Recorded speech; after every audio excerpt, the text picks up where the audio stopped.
वो साल था 1998, जब दुनिया के नक्शे पर एक बहुत बड़ा भू राजनीतिक भूचाल आया था। उस वक्त अमेरिका अपने अहंकार में चूर था और उसे लगता था कि उसके इशारे के बिना कोई देश पत्ता भी नहीं हिला सकता। लेकिन भारत ने अमेरिका के सैटेलाइट्स को चकमा देकर धरती का सीना चीरते हुए जो परमाणु परीक्षण वाला धमाका किया, उसने पश्चिमी देशों की रातों की नींद उड़ा दी।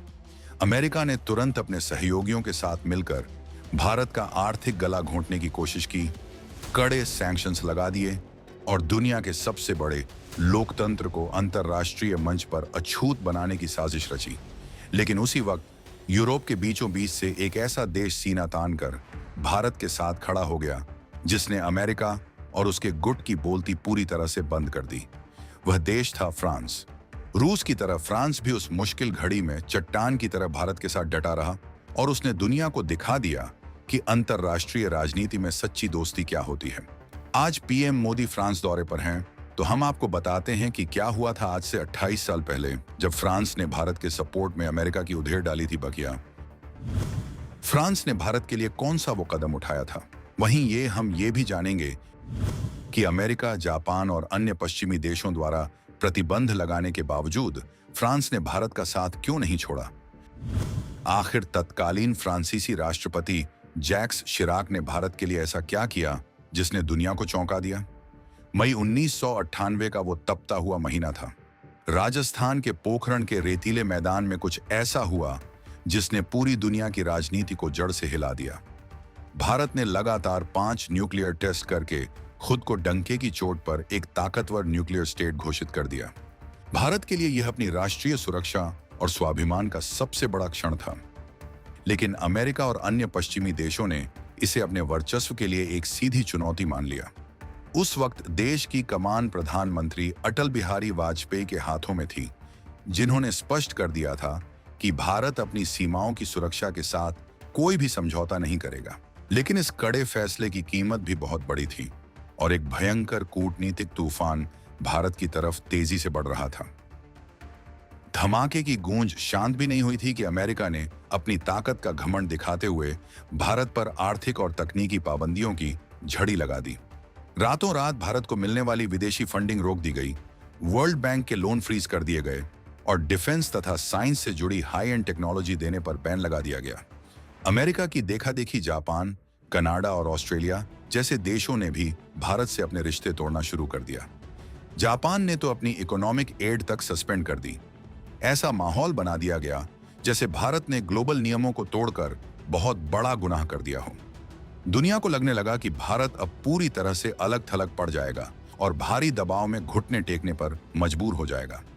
लेकिन इस गहरी साजिश के बीच एक देश ऐसा था जो ग्लोबल प्रेशर को दरकिनार कर एक अलग ही रणनीति बना रहा था।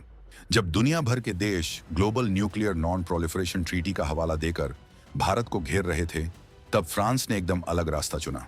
तत्कालीन फ्रांसीसी राष्ट्रपति जैक्स शिराक ने साफ कह दिया कि भारत पर प्रतिबंध लगाना और उसे अलग थलग करना किसी भी समस्या का समाधान नहीं है। फ्रांस ने इस बात को गहराई से समझा कि भारत के पड़ोस में पाकिस्तान अपनी नापाक न्यूक्लियर साजिशें रच रहा था और दूसरी तरफ चीन पहले से ही एक बड़ी ताकत बनकर बैठा था, जो भारत के लिए एक सीधा खतरा था। फ्रांस ने पश्चिमी देशों को आईना दिखाते हुए कहा कि दक्षिण एशिया की सुरक्षा चिंताओं को सिर्फ यूरोप या अमेरिका के चश्मे से नहीं देखा जा सकता। फ्रांस ने भारत की सुरक्षा चिंताओं को समझते हुए पोखरण टेस्ट को केवल अप्रसार संधि के नजरिए से देखने से साफ इनकार कर दिया। फ्रांस का यह स्टैंड अमेरिका के लिए एक बहुत बड़ा और करारा झटका था।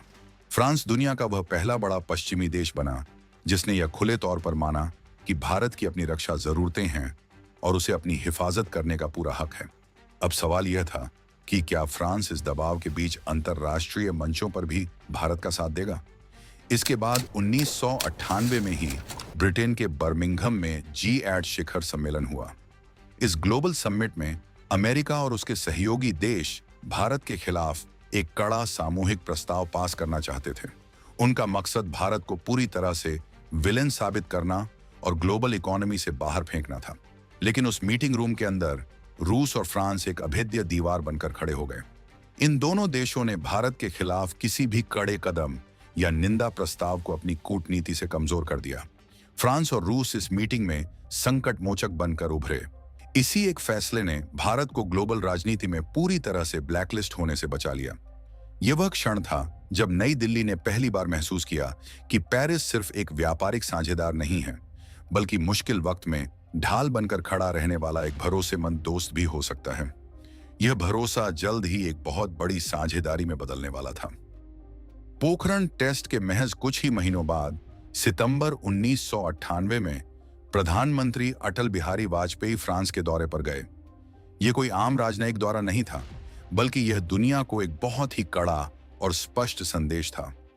अमेरिका की पाबंदियों के बीच फ्रांस का भारत के प्रधानमंत्री का रेड कारपेट पर स्वागत करना अपने आप में एक बहुत बड़ा मास्टर स्ट्रोक था।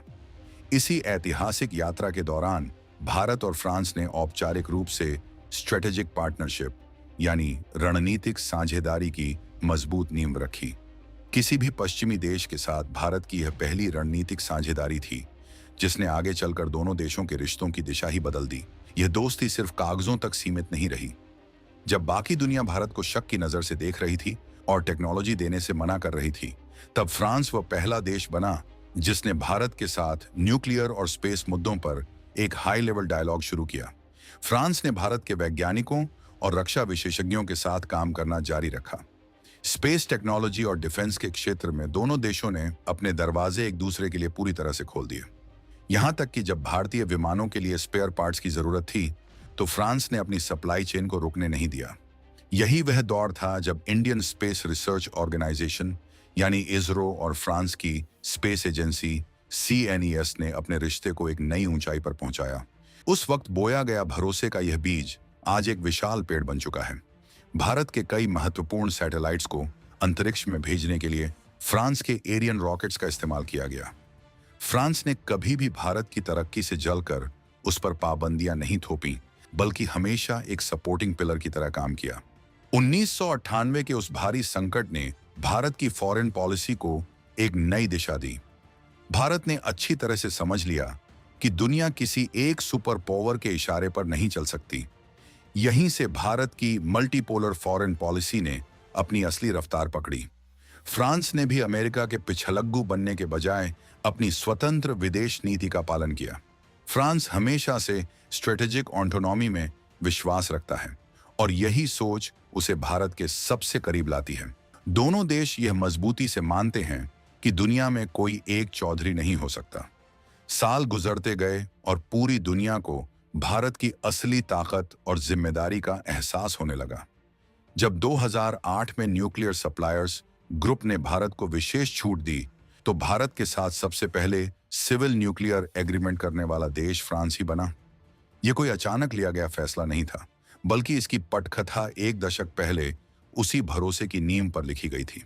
अमेरिका ने तो अपने जियोपॉलिटिकल फायदे के लिए बाद में भारत की तरफ हाथ बढ़ाया, लेकिन फ्रांस ने पहले दिन से भारत का साथ निभाया था। आज के समय में अगर आप भारतीय वायुसेना की ताकत को देखेंगे, तो उसमें राफेल लड़ाकू विमानों की दहाड़ साफ सुनाई देगी। समंदर के नीचे दुश्मनों के पसीने छुड़ाने वाली स्कॉर्पियन क्लास की सबमरीन्स फ्रांस की ही बेहतरीन तकनीक का नतीजा है। आज भारत फ्रांस के साथ मिलकर फाइटर जेट्स के एडवांस इंजन और मिलिट्री हेलीकॉप्टर बनाने पर काम कर रहा है। ये सारे बड़े डिफेंस प्रोजेक्ट्स सिर्फ व्यापार नहीं हैं, बल्कि यह उसी भरोसे का सीधा परिणाम है जो 28 साल पहले कायम हुआ था। फ्रांस बिना किसी शर्त के भारत को अपनी सबसे एडवांस मिलिट्री टेक्नोलॉजी ट्रांसफर कर रहा है। आज के मॉडर्न वॉरफेयर में कैमरा, ब्लाइंड स्पॉट्स से लेकर रडार इवेडिंग तकनीक तक फ्रांस भारत को वो सब कुछ दे रहा है जो अमेरिका आज भी देने से कतराता है या उसमें 100 शर्तें लगाता है। भारत फ्रांस संबंधों को अन्य पश्चिमी देशों के मुकाबले अधिक स्थिर और भरोसेमंद इसीलिए माना जाता है क्योंकि पेरिस कभी भी भारत की घरेलू राजनीति या नीतियों में दखलंदाजी नहीं करता है। आज दुनिया की नजरें इंडो पैसिफिक रीजन पर टिकी हैं। चीन खुले समंदर में अपनी दादागिरी दिखाने की पूरी कोशिश कर रहा है। ऐसे में भारत और फ्रांस ने एक मजबूत गठबंधन बना लिया है। फ्रांस के पास इंडियन ओशन में रियूनियन जैसे अहम द्वीप हैं और वह इस पूरे इलाके में एक बड़ी नौसैनिक ताकत है। भारतीय नौसेना और फ्रांस की नेवी लगातार साथ मिलकर वरुणा जैसे बड़े युद्धाभ्यास कर रही हैं। दोनों देश खुफिया जानकारी साझा कर रहे हैं और समुद्री रास्तों को पूरी तरह से सुरक्षित बना रहे हैं। डिप्लोमेसी के मोर्चे पर भी फ्रांस ने हमेशा भारत का साथ दिया है। फ्रांस ने संयुक्त राष्ट्र सुरक्षा परिषद यूएनएससी में भारत की स्थायी सदस्यता का हमेशा खुलकर और बिना किसी हिचकिचाहट के समर्थन किया है। जब भी अंतर्राष्ट्रीय मंचों पर भारत के आंतरिक मामलों में दखल देने की कोशिश होती है, फ्रांस एक सच्चे दोस्त की तरह भारत की मजबूत ढाल बन जाता है। साल 2019 में जब भारत ने कश्मीर से अपना एक अहम कानून हटाया था, तब फ्रांस ने स्पष्ट शब्दों में दुनिया से कह दिया कि यह भारत का एकदम आंतरिक मामला है और किसी भी तीसरे देश को इसमें बोलने का अधिकार नहीं है। आज प्रधानमंत्री मोदी और फ्रांस के राष्ट्रपति इमैनुअल मैक्रों के बीच जो जबरदस्त केमिस्ट्री देखने को मिलती है, उसके पीछे दशकों पुराना यही मजबूत इतिहास काम कर रहा है। दोनों नेता न सिर्फ एक दूसरे को सम्मान देते हैं, बल्कि global warming, international solar alliance और डिजिटल इंफ्रास्ट्रक्चर जैसे बड़े और अहम मुद्दों पर पूरी दुनिया को लीड कर रहे हैं। फ्रांस भारत के मेक इन इंडिया प्रोजेक्ट का एक बहुत बड़ा और एक्टिव हिस्सा बन चुका है। अगर हम अमेरिका और फ्रांस की गहराई से तुलना करें, तो अमेरिका का इतिहास रहा है कि वो अपने मतलब के लिए किसी भी देश से दोस्ती करता है और काम निकलने के बाद तुरंत आंखें फेर लेता है। लेकिन फ्रांस ने 1998 के उस मुश्किल और तनावपूर्ण वक्त में जो वफादारी दिखाई, उसने भारत के नीति निर्माताओं के दिमाग में एक बात बिल्कुल साफ कर दी कि मुसीबत के वक्त फ्रांस पर आंख बंद करके भरोसा किया जा सकता है। ये दोस्ती अब केवल रक्षा सौदों तक सीमित नहीं है, बल्कि एक बेहद मजबूत स्ट्रेटेजिक अलायंस में बदल चुकी है।